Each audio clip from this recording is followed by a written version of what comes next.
Hey everyone, welcome to the Wrestling Experience. The second season premiere edition. And Raw has a new theme song, which I personally like, and you are so about it, right?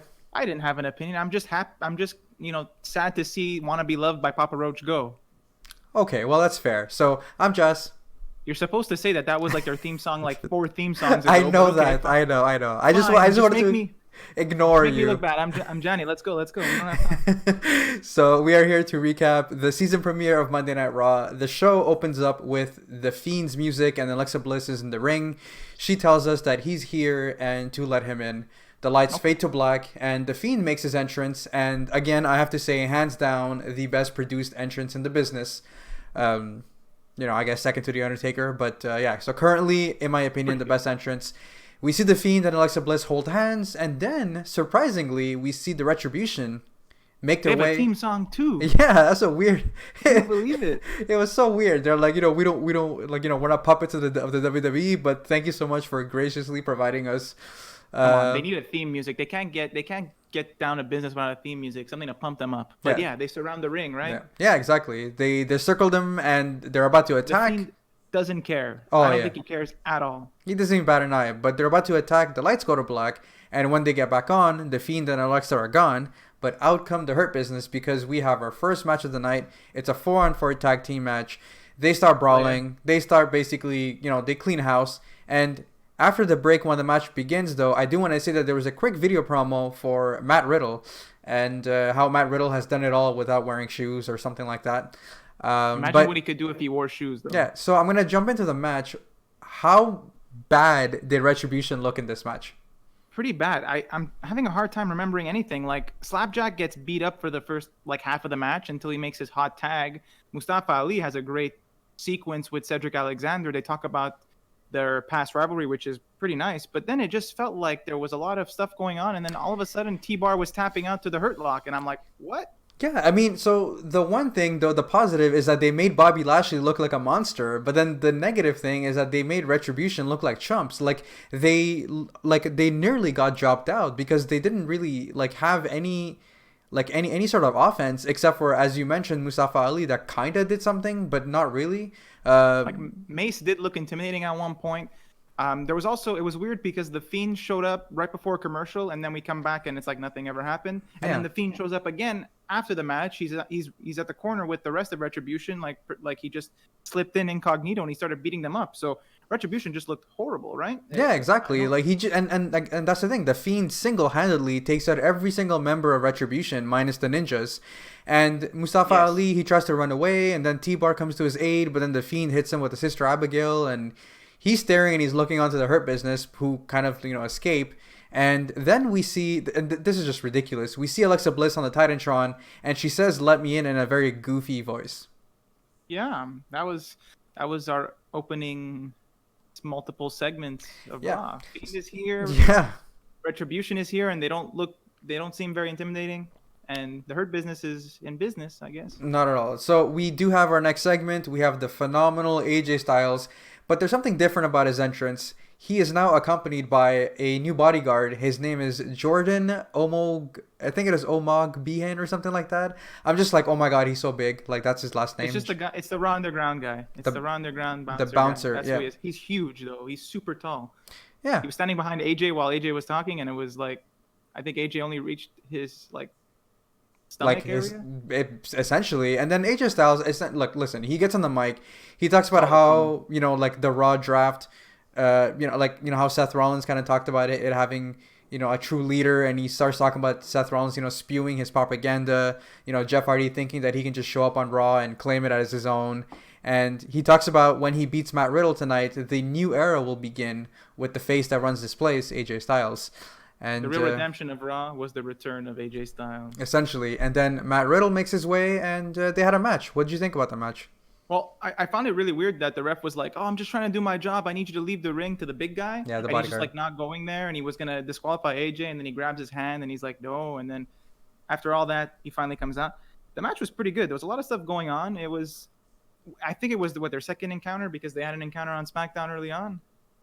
It was an excellent match. I thought that it was it was just as good as a SmackDown match. One notable thing that I did want to talk about, and it kind of, I guess paints a picture of the strength of Matt Riddle, is that amazing, like sick-looking triple gut wrench suplex that he did on AJ Styles. Like that kind of that involves a lot of upper body strength, and Dude's jacked. just an excellent match throughout. And AJ Styles, I remember at one point we get to see, well, actually it was from Matt Riddle. We get to see a rarely seen fisherman suplex. But with the big guy outside, we knew that there was going to be some sort of distraction, which is exactly what happened. He kind of intimidated Matt Riddle. Matt Riddle kind of runs into the ring and he gets hit by a Styles Clash. And AJ Styles wins the match. Yeah, pretty solid, but definitely not as clean as it could have been. But solid opener, way better than the first match. So we do have our next segment, which we're backstage with Charlie Caruso, who interviews Drew McIntyre. Solid promo by Drew McIntyre. Like, what did you think? What's that one or two things that you can kind of take out from that promo that we got? Well, first he tells Charlie to get out because he wants to talk to Randy directly. But I mean, he kind of said that this whole thing should have been over after he beat him the last time at the ambulance match, and he was out there celebrating with people he admires, and Randy Orton didn't want it to be over.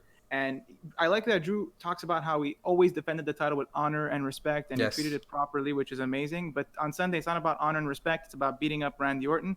Mm-hmm. And he also says that he knows that Randy Orton is going to have an interview tonight, and he might just stick around and don't be surprised if he shows up.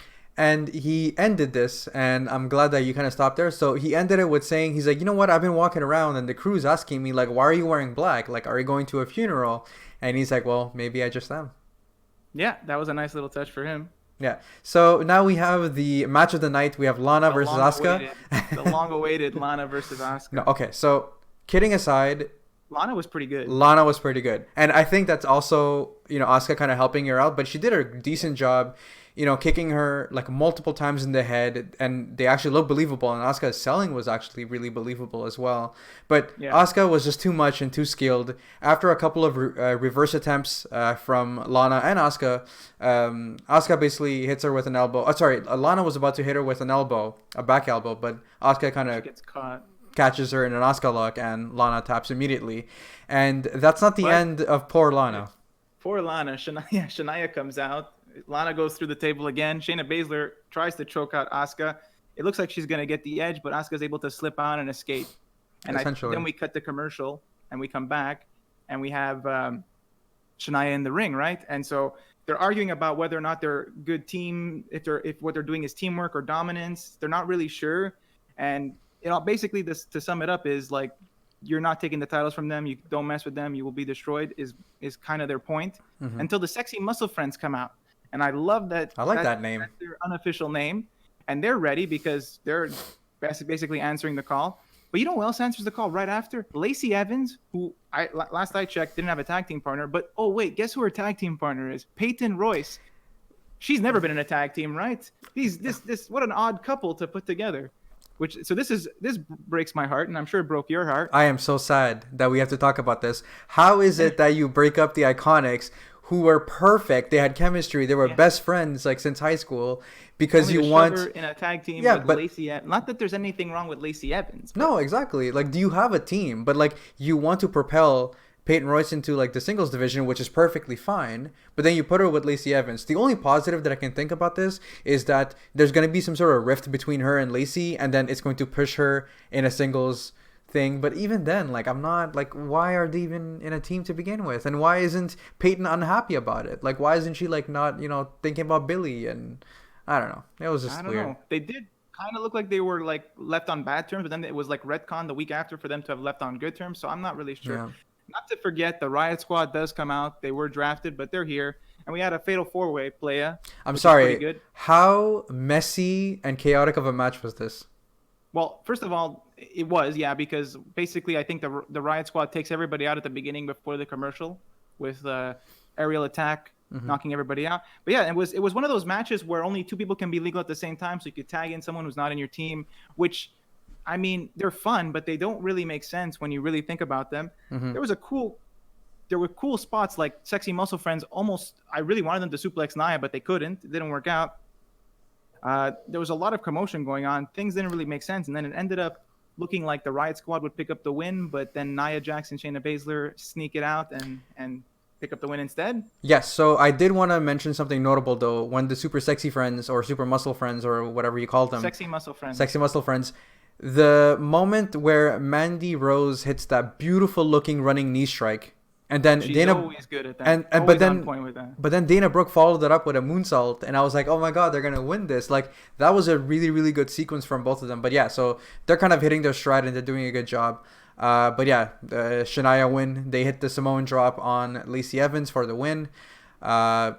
Next up, we're going to jump to backstage. Elias is kind of talking to a bunch of people getting ready for his concert. And I can't wait for this. Dude, I have to say, like, no joke, I actually enjoyed that song. His concert was amazing. It was so good. Like, we're jumping ahead, right? Because it's not right now. He's just having an interview. But he does hope that Jeff is listening, right? Yeah. No, he does come out. He is next. Yes, he is exactly. right away. I'm getting mixed up. He No, has another segment after, yes. but he's next. Okay, my bad. So he does his whole walk with Elias shtick. He dedicates his first song to Jeff Hardy, actually. So we actually Amen. and we actually get a concert for the next 5 minutes, and the music is really good. And I'm like, you way know what? better than Flo Rida. I might Way actually better. check his album next week. But after his song, I listened to his first album. It's pretty decent. It's kind of a joke though. He kind of like it's kind of like a parody in some of the lyrics, but it's good. It's in character. It's pretty good. Yeah. And he says at the end of his performance, instead of saying he loves all of you, he loves all of us, he says I love none of you. I love none of you. I was hurt. But then, you know what blew my mind? Someone rips a guitar solo, and Elias is obviously not happy about this because he doesn't want to be upstaged. Turns out the guy who ripped the guitar solo was not a ninja. He was wearing a ski mask, I think, and he took it off, and it was Jeff Hardy who beats him up. He reveals himself as Jeff Hardy, so all along the higher power was Jeff Hardy. Must have been, but can you believe Jeff Hardy can rip a guitar solo like that? Oh, That's beautiful. insane. I'm pretty sure it wasn't really him. I'm pretty sure it was like someone in the back or him. whatever. It wasn't him at all. So But, he... nice. If it would be nice if it was, that'd be a cool little extra thing. Yeah, so Jeff Hardy swings the guitar but misses, and Elias runs away. So, you know, that's not the end. We kind of get another segment with Elias, but we'll get to it when we get to it. But we do have Miz and Morrison. They're backstage. They talk about Lars Sullivan attacking them. The Miz is harping on Mandy Rose. He reminds that he still has the court case going on, so that's still happening. Don't forget. Tucky comes in scene, and, you know, he's just about done with Miz using his influence to get Tucky and Mandy moved to Raw. Otis, and he's like, you know, Otis and I may not be in the same roster, but he's going to fight harder, and he's going to ruin their lives in a tag team match tonight. And this is where... He's going to find a partner, yeah. Yeah. And they don't expect him to find a partner, so they obviously accept. And Miz denies everything, right? It's not about, you know, taking a jab at Otis. It's about the Money in the Bank and everything. Miz is still playing his good guy act for now. Yeah, but that's the thing. So we do get to Elias, who's irate. He's walking backstage. He gets interviewed. And he just kind of stops the interview in his chorus, and he's like, listen, next Monday, not only am I going to celebrate the release of my album, but I'm also going to be releasing... he's also going to celebrate dropping Jeff Hardy because he's challenging him at Hell in a Cell. So not even 1 week away, and we already have these impromptu matches being booked. I think we have like 4 matches or something. I mean, what's on the card? There's Randy Orton McIntyre, Roman Reigns Uso, and Bayley Sasha, right? Yeah, That's the only thing that was on the card until now, right? This is your go home episode. Completely forgot, eh? Pretty much, yeah. I completely forgot this was a go home episode. But we're going to go back to the ring because it's happy times. The New Day are back on Raw after 4 years. They talked about how a lot of things have changed in 4 years. And as they are kind of getting emotional, Sheamus interrupts. And he's really glad that they stopped crying after that embarrassing display on SmackDown. And he's like, with Big E on SmackDown, the two Muppets, Kofi and Xavier, are going to end up on the wrong end of a bro kick.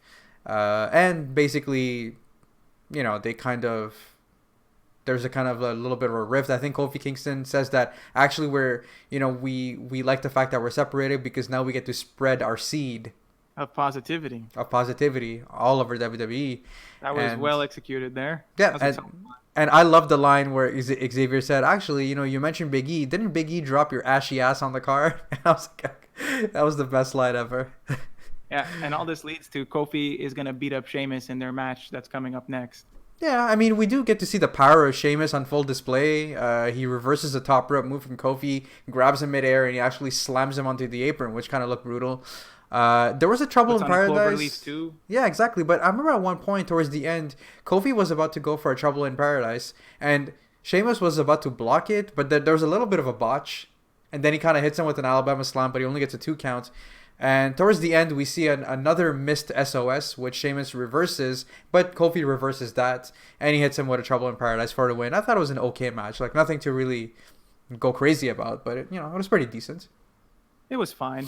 Sheamus did try to get the tights on the roll-up after the SOS that missed, but that wasn't enough, and then he got kicked in the face with the Trouble of Paradise. So that was it. It was okay. It was, I think, after the Big E match with Sheamus, that's hard to That top, was so. amazing, yeah. So we're gonna head backstage, and we have the leader of Retribution that wants to say something to us, right, Johnny? Yes, and my God, did he reveal something that we've all been wondering this whole time? He was the SmackDown hacker all along. Essentially. Thank God. And he basically talks about, how greedy WWE is, how he had to pull these people that were forgotten, that are left behind, and he promises that everyone's truth will be heard, and this is not the end of Retribution, and this setback is only a minor thing. Hopefully, because I feel like this is the end of Retribution, and in like a few weeks, there'll be Raw Underground. Oh, okay, so there is one thing, though. I thought this was an excellent promo from Mustafa Ali. And the one thing that I loved is how he talked about, first of all, how the Fiend and the Hurt Businesses, they made a mistake, and that his power is chaos, and all he needed was a laptop, a cell phone, and a secret. And the moment he said that, I was like, oh my God, Mysterious Hacker. And the most beautiful thing was that he's like, I sat home because this wretched company didn't know what to do with someone called Mustafa Ali. And see, I didn't get that line nearly as much. 'Cause I'm like, what? Like, it's not like your name is like iconic or anything. But it's not that. But like the name has certain connotations, and I think that's what he was trying to bring up. You know what I mean? I like, guess that's true. How because he is of a certain part of the world, wrestlers from that part of the world were always shown as heels, and they're always like, we hate America and all that kind of stuff. So that's true. I understand. Like, he actually had made a decent point, but I was like, this was an excellent promo all around, and I have hopes that like maybe Mustafa Ali can salvage this. But if you're up against the Fiend and the Hurt Business, I don't like your chances. Sorry about that. Yeah, I don't know. I mean, let's hope that they don't get Raw Underground. Yeah, so now we do have Miz and Morrison versus Tucker and his surprise partner. But before that, we do see Titus O'Neil backstage approaching the Hurt Business. He wants to join. He's like, listen, I dressed the part, I looked the part, and I'm even able to take you guys worldwide. And I thought that was a great promo from Titus. Yeah, I thought so too. But unfortunately, the Hurt Business didn't think that because they start beating up on poor Titus. Yeah, what was up with that? Don't they want new members? What's wrong with Titus? Yeah, I don't know. But we're going to jump back to the ring because this is the best thing ever. Tucker, who introduces the world premiere luchador. Who is it? El Gran Gordo. This guy's amazing. Senor Tucky. He comes out, and this is his first time appearing on WWE. So Tucky scoured the earth to find a good partner, of course. And so he presents his partner. Miz is like, that's just Otis. He's even holding the lunchbox. And Morrison's all like, how did you scour the earth in 30 minutes? Like, you challenged us like 30 minutes ago. And Tucker obviously delivers a solid line saying, I scoured the earth digitally to find this guy. And, of course, Gordo says, Senor Tucky, which was hilarious. And finally, Miz snaps, and he's like, you know what? Everyone loves you because you're an underdog, but really, when they say underdog, they just feel sorry for you. And, like, I'm taking the Money in the Bank because I'm a real superstar, not you. You're just a joke. And the most brutal line I've heard in a long time is he says, you can put a mask on a pig, but it's still a pig. And then they just charged and like, they beat him up for a bit before we went to commercial for the actual match. This was like, that was a brutal line, I must say. No, for sure, yeah. Very good. Yeah. And it just makes me want to support Otis or Gran Gordo even more so. I can't believe we get to finally see him. He's like, I don't know if you know this, but I'm very into Lucha Libre, so I've been watching Gordo for a long time, and it's great to have him make it's like El Generico, essentially. Exactly. They actually had a crazy match a long time ago between the two. It's crazy. But yeah, this is a pretty a Chihuahua and a pole match. Yes. Okay. Tucker versus Morrison is early on, right? They're trading back and forth. It's pretty it's pretty solid. Tucker shows very good athleticism. We finally get the debuting Gordo to come in, and he does a sweet arm drag to Miz, I believe, which was beautiful. And a beautiful cartwheel. Yes, to show off how talented and athletic he is. But essentially, the whole match, it kind of got sidetracked because we see R-Truth come out of nowhere being chased by a bunch of wrestlers and even the Lucha House Party that are actually ringside and they're wondering what the hell is going on. They salute him. Yeah. It's their fellow luchador there. But The Miz is completely distracted. And basically this causes Otis to... Oh, sorry, not Otis. But this causes him to get hit by the Caterpillar, and that's the how... big body slam there for the win. It. So, again, a decent match. And next up, we're backstage. We see Heavy Machinery and the New Day. They're basically one half of Heavy Machinery, yeah. And they're just basically gyrating, and it's absolutely glorious. And then we see Mandy looking like $1,000,000. So I had to say it. We're like 20 minutes in, and I didn't say $1,000,000. And Mandy shows up, and she offers him a piece of ham. That's amazing. Otis likes ham too. It's crazy. They have a lot in common. Tucker was right though. Gordo might be the next Rey Mysterio. Oh, dude, I can't wait for this up and comers bright future. So now this was okay. I mean, it's probably not my favorite Firefly Funhouse, but essentially Bray Wyatt is there and he's unboxing a bunch of items from his past. He welcomes us to the season premiere of Firefly Funhouse, and he talks about how he's really excited to make some new friends on Raw. And the most memorable part of Firefly Funhouse was the new guest, which is Alexa Bliss. And, he talks about how, he saved the best for last. He saved the surprise for all of us. And Alexa Bliss basically says that, their fun is just getting started. So You missed the best part, though. Yes, go Rambling on. Rabbit has a wife, and he just wanted to have a good friend, and Bray promised to be a better friend until he got bit by the buzzard again. That's true. So that was rough. But yeah, Alexa Bliss is the final guest. She's happy to be there. She says hi to everybody, and here we go. Yeah, here we go. So season 2, baby. Not really. How can I say this delicately, nicely? Okay, you know what? We have Braun.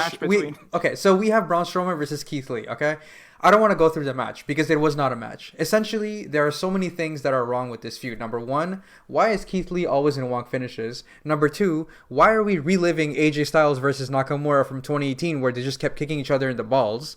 Well, to be fair, this is the first time, and to be fair, Braun didn't kick him in the... Yeah, but still... Yeah, but Johnny, come on. You know that, something happened with the groin, and, they're both kind of not doing anything about it. There's not much to talk about it either. They're both of them are just kind of holding their groin, and basically Strowman kind of hits him with the big boots. I know, Quick summary here. I'll give the quick summary. Braun Strowman is nursing his ribs because he was hurt from Roman Reigns. So at least Braun Strowman is selling the beating he got on Friday. Ric Flair is in the Thunderdome. Woo! JBL is also in the Thunderdome, so we got that. But yeah, aside from Braun Strowman taking over a little bit early and then being unable to power slam Keith Lee because of the ribs and Keith Lee taking over on the ribs, what ends up happening is Keith looks like he's gonna powerbomb Braun Strowman, and Braun Strowman awkwardly headbutts his groin where his head's already in his groinal region because of the powerbomb position. And this allows Strowman to basically win without the power slam, which I think it was an awkward clothesline where he picks up the 1-2-3 on Keith Lee. And that's kind of underwhelming. But the good part was that after the match, Keith Lee basically grabs him, turns him around, and kicks him right in the balls, which was nice. Strowman sold that like hell. And then Keith Lee was very, very angry. He grabbed him by the beard, and he's like, "You messed with the wrong person.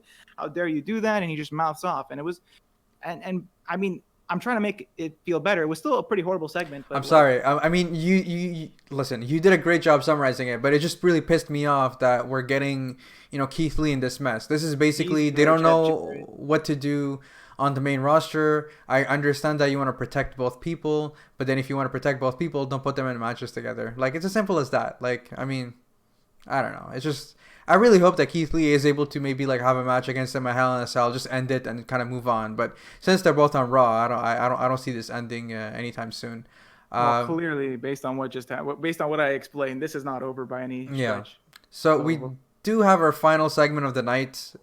We see the Hell in a Cell cage lowering, and Randy Orton has a message for Drew McIntyre. But before he's inspecting the cage, he locks himself in the structure. He takes a chair and he makes himself comfy, and he talks about how everyone talks about when you compete in a Hell in a Cell, you leave a piece behind. But when he fights in the cell, he walks out better. He understands what he is truly capable of. And, he starts talking about all, standing toe-to-toe with Mark Henry, with Sheamus, Jeff Hardy, Daniel Bryan, John Cena twice. And despite what Drew says, he remembers standing in the cell looking at The Undertaker in the eye and earning the respect of the dead man. And he then starts talking about how these guys are synonymous to the Hall of Fame, and what reminds him of is legends. So Randy Orton considers himself as a legend. I thought that was a really, really good promo. He talks about the word, right? Yeah. I mean, I was very distracted by the fact that the cage was red, but aside from that, solid promo. He talks about how the word legend is thrown around a lot, and not to be confused with legendary moments. Like Drew McIntyre beating Brock Lesnar was a legendary moment, but that doesn't make him a legend. But he doesn't get to continue for much longer because Drew McIntyre does show up. So I'm not surprised, because he told me not to be surprised about the fact that he would show up. And Drew can't get in because Randy Orton locked himself in. But wait, he's got bolt cutters, so he's fine. And he's about to cut the lock. Randy Orton's like, okay, he's a bit scared, but he runs back into the ring to grab the chair that he brought out. He's ready for a fight. Drew McIntyre walks in the cell, closes the door, and Raw's over. Yeah, that was weird. Either they ran out of time or something like that, but I just thought that it was a weird way of kind of ending your go-home episode for a pay-per-view, especially for... The only way this makes sense is if it's the opening match at Hell in a Cell. We come on Sunday. So they've been waiting. In the Thunderdome. They've been there the whole time. Even though SmackDown has to air in the Thunderdome as well, still it's fine. That's how we open Hell in a Cell. That would be lovely. That would be lovely. But that'll never happen. That's not gonna happen. But like, it was kind of a terrible finish, terrible main event match. Raw had some good moments early on. Honestly, I was entertained for the first 2 hours, but the last hour really fell apart. I agree with you. I think the way to describe it, for me, the episode was maybe like a 6, and even then, like, I think I'm being generous, because match wise I didn't think that we got that great of matches, to be honest with you. Like, I'm trying to find something memorable, and like I said, Matt Riddle and AJ Styles was good, but it wasn't like a super clean finish either. Like, it was a distraction. Keith Lee and Braun Strowman was a mess. The Fatal 4-Way was a mess. The 8-man tag was a bit of a mess. I liked the Otis segment a lot, and the match was okay, but a lot of the strength of this episode was in the segments. Like the Elias segment was strong. The Otis backstage segments, the New Day segments were strong. Even AJ Styles' promo was strong. Randy Orton's promo was strong. Absolutely. The matches were not quite there, and especially Keith Lee and Braun Strowman. That was very disappointing. Absolutely, and again, it's just kind of hard to kind of justify all this, knowing that there's a pay-per-view that's happening in a couple of days. So hopefully SmackDown can kind of right the ship. I'm still excited for Hell in a Cell. Like, it's a pay-per-view that I look forward to every single year. I just wish that the build was better, and I'm really hoping that they do something with Retribution and they just don't kind of kill them. Like, I just really hope that they're not dead on arrival, and hopefully Mustafa Ali can kind of alleviate that and make it better. When you think about it, the more I think about it, Retribution's never really been featured on pay-per-views. They just show up. They showed up on both brands at the beginning, and then they just became exclusive to Raw because nice guys that want to, mess things around are following their schedule, which is good for them, So the fact that they haven't been featured on a pay-per-view really doesn't look well for them. I don't know. I hope this Ali thing doesn't just bring him down with them, because Ali is so good. So I just hope that this whole reveal means something and isn't just let's toss Ali in the dumpster fire that is Retribution. I just hope it's not that. I'm 100% with you. So if you guys agree with us, if you disagree with us, let us know. We have a comment that's there, and we'd like to have a discussion with y'all. You can find everything in the description box below, where you can find us on social media and wherever you listen to audio podcasts. And if you do enjoy the content, make sure to subscribe. It'll make Johnny very, very happy. Yeah, and who doesn't like a happy me? That's it. All right, guys. We'll see you in the next one. Take care. Man, I don't understand how Braun Strowman did that low blow. It was so even watching it, I like that they did say something that, he took a page out of Roman Reigns' book, which was the only good thing about it, because a weird, just... You know how when you fight the Fiend, you change? What if you fight Roman Reigns, you also change now, and Braun Strowman, low blows... And that's why Keith Lee low blowed him, because Keith Lee fought Braun Strowman. So whoever faces Keith Lee next is going to low blow. You know what I mean? It's like a chain. It's a chain of low blows. Yeah. Let's see. So we have to see who Keith Lee fights next week. But I hope this doesn't give them any ideas, because. God damn it! That little intern who's listening to our podcast is writing down ideas in his notepad. That's gonna be crumpled up and everything by Vince McMahon. But you'll still keep some of the ideas. Pretend like he thought of them, and that's it.